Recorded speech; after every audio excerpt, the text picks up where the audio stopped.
Everyone's like, what is going on with the refs? And I'm like, I don't know. And you finding me $500 is not going to do. The refs. And I'm like, I don't know, but finding me $500 isn't going to fix it. That one line summed up exactly what Caitlin Clark's fans have been begging to hear from her teammates. And in Sophie Cunningham, they got more than they ever imagined. Because Sophie didn't just step up as Caitlin's enforcer. She became the loudest, fiercest voice for every fan, and the biggest headache Kathy Engelbert could possibly have as the 2025 season went on. Sophie's patience with the league's games completely vanished. Every hard foul on Caitlin, every cheap shot the ref swallowed, every fine the league tried to slap on her, Sophie never backed down. She only went harder. She called out referees, challenged the media, clapped back at former teammates, and even put the league itself on blast. Nobody was safe. And here's what should terrify the WNBA. This is only the beginning. This video breaks down Sophie's evolution from Caitlin Protector to the WNBA's worst nightmare. But first, hit like and drop your favorite Sophie moment in the comments. Just the competitor that I am. I'm fierce, I'm sassy. I stick up for my teammates, stick up for myself. And so sometimes I think that's okay to be feisty and be yourself. What Sophie said back then turned out to be a huge understatement. When she joined the Fever, fans were thrilled because this team desperately needed what she promised: toughness, grit, and the willingness to push back. A real deterrent to the endless cheap shots Caitlin Clark had been taking. But Sophie brought more than just fire. She brought something fans recognized instantly: authentic loyalty to Caitlin. I mean, she has changed our game in the best possible way in every way. And in the WNBA, that kind of honesty was rare. After a season where the media tried to downplay Caitlin's impact, the refs refused to give her a fair whistle, and even Nike dragged its feet on promotion. It was refreshing to finally hear a player speak the truth. Caitlin Clark is the face of the WNBA. She's transforming it, and that blunt honesty instantly made Sophie public enemy number one. IT didn't take long for other players to test her. And in the preseason, we got our first glimpse of Savage Sophie. Against the Mystics, rookie Kiki took her down. Sophie got right back up and basically said, "Don't you ever try that again." I mean, she has changed our game in the best possible way in every way. That preseason moment, it was just an appetizer, a small preview of what the rest of the season would bring. Because if a rookie could take down a vet like Sophie without hesitation, what chance did Caitlin Clark have? For the Fever, it quickly became open season. And that's when Sophie's role became crystal clear. Night after night, refs swallowed their whistles. Caitlin was hammered with no calls while opponents got away with everything. It felt like 2024 all over again. Finally, Sophie had enough. June 17th, Commissioner's Cup, Fever versus Connecticut Sunday. The officials let the game spiral out of control. First, JC Sheldon clawed at Caitlin's eyes. Then Marina Mabry crushed her with a body shot. No ejections, no protection, no accountability. That's when Sophie Cunningham snapped. And what she did next instantly became legend. For Caitlin's fans, it was pure catharsis. Look, you go down into the trees and things happen. And Kiki Ariafin right there, it had an extra little shove. And she's just like, what I do? Well, you kind of go up, and then Sophie Cunningham pops right up and has a lot to say. Finally, retribution.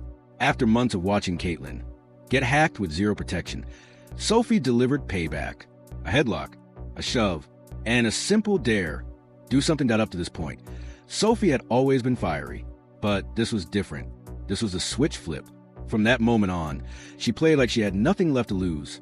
Zero FS given. And it didn't stop on the court. At practice the next day, reporters pressed her. Sophie made it clear this wasn't about one play or one game. It was bigger. Mabry. That's a flagrant foul. It's a hard foul. You could say it's a play on the ball, but... During that, it was just part of the game. I think the refs had a lot to do with it. Honestly, it was a build-up for a couple years now. Them just not protecting the star player of the WNBA. At the end of the day, I'm going to protect my teammates. That's what I do.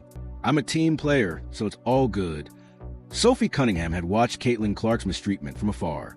Now she was living it firsthand, and she'd had enough. That single moment cemented Sophie as a household name. They bring in Sophie Cunningham. I had no idea Sophie Cunningham was a black belt at the age of 6. Yeah. Yep. Boom. Wow, I love it. She was the one who finally defended Caitlin Clark. And what happened next perfectly captured the Caitlin Clark effect. Fans embraced Sophie instantly. Her jersey sold. During that, it was just part of the game. I think the refs had a lot to do with that. It was a build-up for a couple of years now of them just not protecting, the star player of the WNBA. And so at the end of the day, I'm going to protect my teammates. That's what I do. And I'm a team player, so it's all good. On July 1st, Sophie took direct aim at the WNBA, ripping into its expansion plans. Instantly, cities like Detroit and Cleveland erupted into frenzy. The backlash came fast. Media, fans, even league insiders piled on. For a moment, Sophie tried to walk it back, claiming her words were taken out of context. But here's the truth. They bring in Sophie Cunningham. I had no idea. Sophie Cunningham was a black belt at the age of 6. Yeah. Boom. Wow. I love it. On July 1st, Sophie took direct aim at the WNBA, ripping into its expansion plans. Instantly, cities like Detroit and Cleveland erupted into frenzy. The backlash came fast. Media, fans, even league insiders piled on. For a moment, Sophie tried to walk it back, claiming her words were taken out of context. But here's the truth. When you're dealing with the mob, backing down never works. So Sophie flipped the script. She doubled down, saying quiet part out loud. The part everyone knew was true, but most were too scared to admit. INTR 8. From a very first episode, it was obvious no one was safe. Sophie went straight at the league, calling out the abuse Caitlyn was taking, and even referencing her former teammates. She said it plainly. The chippiness, the cheap shots, the constant abuse on the court. It was all because of Caitlin Clark. And she didn't stop there. Sophie lit into the refs, blasting the Sun game, saying they completely lost control and that Marina Mabrey should have been ejected. Man, I don't know how excited people are to be on. And then came the bombshell. Sophie went scorched earth. Not just on players, but on the media, the owners, and anyone in the league disrespecting Caitlin Clark. I'm not even gonna lie to you. I am someone who says what everyone else is thinking or talking about, not just with the refs, Did you post but that with after Detroit, after you guys lost? with Cleveland. I want people to hear what I just said. I am the only one, but if you ask our league, they feel the same exact way. The league feels the same way about the refs as you? And Detroit and Oh. Cleveland. Yeah. And so You want to now, give it one more shot? no, because I said what I had to There say. you go. And I'm not going to apologize because I fully believe that. Don't tell me that Detroit is more fun than Nashville. On August 5th, Sophie revealed the league struck again, this time handing her a $1,500 fine. You've seen players in our league try to toughen up Caitlyn. We call her Cece. Cece. For even when I wasn't on her team, I know the talks that Phoenix had in the locker room of no, we're gonna prove her, we're gonna show her what the W really is. You know what I mean? And I get it to a certain extent. And every rookie coming into the league, that's how you're gonna treat them. But there's just more for her. So it's her second year, and now being on her team and seeing it, I'm what are people doing? Actually, it's just too much, and it's just. I'm over. And if I'm saying it's too much, then it's probably too much. No, that's so. That's fair, right? Yeah. But just like she promised, that fine meant nothing. On the same podcast, Sophie blasted former teammate and mentor Dana Bonner, exposing her ugly Indiana exit just 2 days before facing her in Phoenix. There's a couple players on their team that are just do a little bit extra stuff, just chippy talking. You're a professional athlete. That's what happens, right? I feel like you see it more because people act like this towards Yes, Caitlyn. 1,000%. So in the first half, the refs didn't call. Someone should have been thrown out, and the refs did not call it. Correct. I remember that. They didn't. And so I was all right. She got full body Dude, by chested, 3 people. Yeah. 2 people, they're like, oh, it's fine. I'm if that was anyone else, I would have been booted out of the game. I know that for sure. I'm a little sassy, but so are they. Your leash is shorter though, 'cause they... Literally, I don't even have a leash. I just have a freaking collar and a hand on it. Who knows what was said behind closed doors leading up to that Fever Mercury matchup? But what followed made one thing clear. Phoenix was furious with Sophie's comments. Her response was polite, direct, and unmistakable. You're dead to me. Damn it. No, I think that's from what I've seen. Yeah, what is the outside? The outside the view of discourse the is, W? Why bully the person who is not 100% responsible, but has a huge role in growing your sport? Dude, and it literally pisses me off when people are she's not the face of the league. Who would? What? Sabrina? No. There's really good, well-known people in our league. I'm not discrediting them. We have a lot of badasses in our league. Yeah. hell yeah to that. I'm all for that. But when people try to argue that she's not the face of our league, Yeah. or if our league would be where we're at without her, you're dumb as shit. Yeah. You're literally dumb as fuck. Then Sophie went full savage. Her next move shattered one of the WNBA's unspoken rules: never call out the refs' favorites. On her August 13th podcast, she targeted their white glove treatment of Paige Buchers, ripping into the outrageous special treatment Paige was getting. No sugarcoating, no hedging.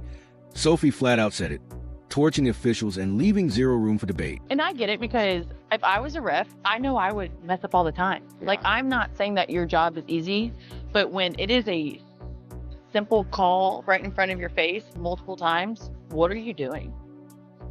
What are you doing? What call are you like bugged out? All of them. Most, everything. Like, it's just like they're just so inconsistent. Like, that's my thing. Like, if you're on the other team and you're gonna be finding the shit out of me, Yeah. cool. But let me do it to you. Like, yeah. You know what I You mean? want Like, consistency then. yeah, like just give. And I think that's players across the league and like new fans across the country. Like, everyone's like, what is going on with the refs? And I'm like, I don't know. And you finding me $500 is not gonna do shit. Sophie wasn't afraid to say what fans have been noticing all along: the wild double standard. Caitlin, the face of the league, was still getting hacked with no protection well into year 2. Meanwhile, Paige, just a rookie, was handed superstar treatment from day one, the kind of respect Caitlin should have had from the start. But Sophie was the only one bold enough to say it out loud. And right on cue, the league responded the only way it ever does. We were talking about like our first week, what people had to say. Well, the WNBA fined me. No! You got fined for episode 1? Dude, they fined me $1,500. I'm like, what? I'm like, this is just the beginning. I was like, you're kidding. Oh. Way. I was like, I even told them, I even credited them that their job was hard. I did say that, and I said that I would No, not you be did. good at it. I Yeah, you did say that. Like, look at the whole picture. What are we doing? Ugh. Do not get me wrong. I think, like, again, I think she's a hell of a player and, like, would love to play with her one day. But those refs were giving her every freaking whistle last night. Like, you literally couldn't touch her. And that shit is so annoying to me. Now Sophie's out for the season with an MCL injury. There won't be any more on-court altercations in 2025, but what she did while she was out there, what she saw, what she lived, built a platform that isn't going away. Sophie became an example of how the WNBA should have handled Caitlin Clark from the very start. She understood her value, celebrated her impact, and defended her at every turn. And with Caitlin's popularity already transcending the entire league, backed by a fan base that's been mocked and labeled from day one, Sophie quickly became their voice. She was a bullhorn, saying out loud what fans have been thinking all along about how the league mistreats its biggest draw. That's why Sophie's platform is different. It's pro women's basketball, but not pro WNBA. It's not about polishing the league's image.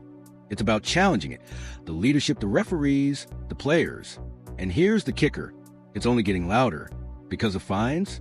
They mean nothing. Every time the league tries to silence her, she doubles down. And that is the WNBA's worst nightmare: a charismatic player that casual fans actually love, standing shoulder to shoulder with Caitlin Clark, calling out the league with zero fear. The truth is, the WNBA created this storm until they start protecting their players, especially the face of the league. Sophie will keep firing back. If you made it this far, drop a trophy emoji in the comments. You're a winner for sticking out to the end.